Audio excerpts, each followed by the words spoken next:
Olá, meus amigos, que Jesus nos abençoe, proteja e fortaleça, em mais uma oportunidade de preces e de reflexões. Vamos inicialmente buscar a prece a Jesus, nosso divino amigo, rogando a Ele as energias necessárias para o nosso refazimento, para o nosso equilíbrio, para que tenhamos ânimo, para que tenhamos um estado íntimo favorável, que estejamos emocionalmente bem e com compreensão o máximo possível dos porquês e das coisas, para que a nossa fé seja ampla e a nossa intimidade estável e corajosa. Guarda, Senhor, os nossos lares, os nossos entes queridos, e seja conosco em mais uma oportunidade. Graças a Deus. Hoje, o tema desse referido capítulo 36 é facciosismo.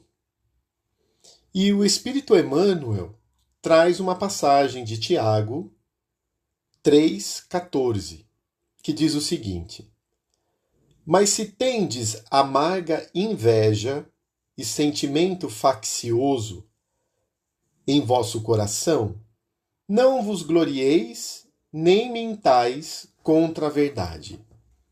Faccioso é parcial, partidário, esse pensamento de rivalidade. Vamos ver agora a reflexão e os apontamentos do benfeitor. Toda escola religiosa apresenta valores inconfundíveis ao homem de boa vontade. Não obstante os abusos do sacerdócio, a exploração inferior do elemento humano e as fantasias do culto exterior, o coração sincero beneficiar-se-á amplamente na fonte da fé, iluminando-se para encontrar a consciência divina em si mesmo. Mas em todo instituto religioso propriamente humano, há que evitar um perigo: o sentimento faccioso, que adia indefinidamente as mais sublimes edificações espirituais. Católicos, protestantes, espíritas, todos eles se movimentam, ameaçados pelo monstro da separação, como se o pensamento religioso traduzisse fermento da discórdia. Infelizmente, é muito grande o número de orientadores encarnados que se deixam dominar por suas garras perturbadoras. Espessos obstáculos impedem a visão da maioria. Querem todos que Deus lhes pertença, mas não cogitam de pertencer a Deus. Que todo aprendiz do Cristo esteja preparado a resistir ao mal. É imprescindível. Porém, que compreenda a paternidade divina por sagrada herança de todas as criaturas, reconhecendo que na casa do Pai, a única diferença entre os homens é a que se mede pelo esforço nobre de cada um.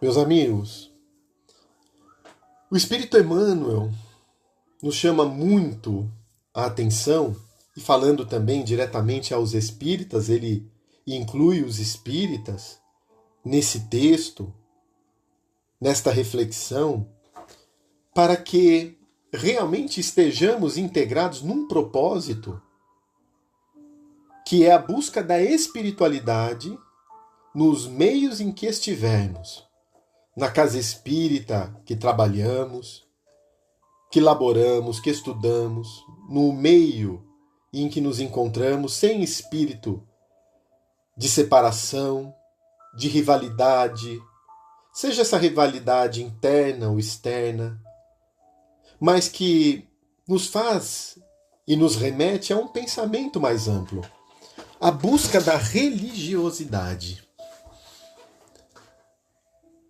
Porque mais e acima de nos declararmos dessa ou daquela religião, importa como vivemos a nossa proposta religiosa. A religiosidade, que é esse sentimento religioso, é o cultivo de espiritualidade onde quer que estejamos, é sentir a doutrina que abraçamos em nosso dia.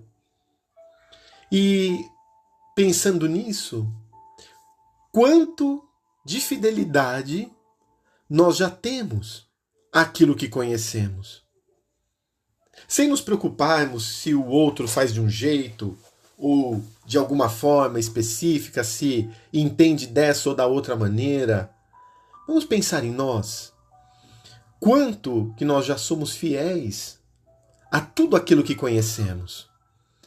Porque na doutrina espírita nós temos muita informação. Só que só informação não significa compreensão. Temos a informação da imortalidade da alma, que a vida não acaba aqui no planeta Terra, que há outros mundos habitados, que quando desencarnamos não vamos para um inferno eterno, nem para um paraíso de contemplação eterna, mas encontramos a nossa própria realidade no mundo espiritual. Temos a consciência da lei de causa e efeito, que apresenta aquilo que nós precisamos passar de acordo com as nossas atitudes do passado, refletindo no hoje, que as famílias não estão constituídas ao acaso e que ninguém passa na vida de outra pessoa sem uma razão de ser, que as pessoas com que temos dificuldades já se relacionaram via de regra conosco. Esses desafetos são aqueles mesmos do passado, onde com eles nos comprometemos, falhamos, deixamos a desejar e agora juntos estamos com o objetivo de reharmonizarmos esse sentir. Sabemos que chegamos aqui ao planeta para um plano de redenção, de crescimento e de evolução espiritual. Quantas coisas nós sabemos, mas quão fiéis a isso nós somos? Quanto isso tem mudado o nosso proceder? Quanto que o nosso pensamento característico já se iluminou? Quanto de sentimento mais sublime tenho cultivado? Ou com os meus mesmos tormentos eu continuo frequentando a casa espírita onde frequento, o meio onde frequento, querendo poder, querendo ser reconhecido, querendo ser valorizado, como qualquer instituição humana, rivalizando para ter mais participantes na minha tarefa, no meu dia de exercício, na minha casa do que em outra, me envaidecendo por isso quando tenho mais ou ficando triste quando tenho menos, sem nos darmos conta que a chamada do Cristo é individual, é de coração para coração. E um coração que nós toquemos, já deveremos dar graças por esse objetivo. E mais, será que o nosso coração já foi tocado? E no nosso lar, na nossa morada, junto à nossa família, quanto eu exerço esse sentimento já adquirido? Ou também em casa rivalizo? Questiono a forma em que o outro interpreta isso ou aquilo, ou o tempo daquele espírito? Porque tudo isso, na base, está a construção espiritual de cada um. Quando eu identifico que cada um está num momento, eu percebo que não adianta eu querer transformar o outro, mas eu tenho que me modificar perante esse entendimento, perante o que o outro está sentindo. Porque a proposta é comigo. Cada um com a sua construção, com o seu talento, com a sua capacidade, conforme a parábola dos talentos.